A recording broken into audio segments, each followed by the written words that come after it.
Stands for Ozark Recycling Enterprises, and it identifies our load. There's our weight, and it tells us that it's coming from AARP, Bella Vista, Arkansas. So there's no question where that came from and how much it weighs. Now we get down to why do we want clean recyclables? It's fairly apparent. Did you have any kind of a learning curve when you first started, speaking of the clean recyclables? And you mentioned you're open 24 hours. I mean, did you have, well, somebody's there, I can see where it's a lot easier to police that, but did you have any problems at the beginning with people, some contamination of other stuff at night or something when they first started? Not only at the beginning, there's a learning curve every day. Curtis can tell you. Eventually people will, misplace stuff.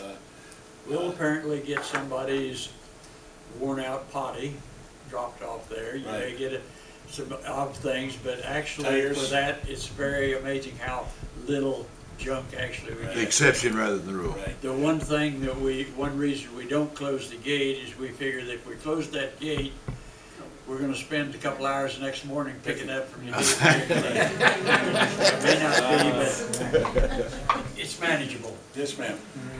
Your number one item up there is sell at higher prices. Would you discuss that as far as keeping things clean and sorted versus single stream? Martha can explain that a lot better to you since she's... Well, I might start with this one. When we started off, in other words, when I got involved with it, while Martha was already working with Sue, and we had the three kinds of plastic.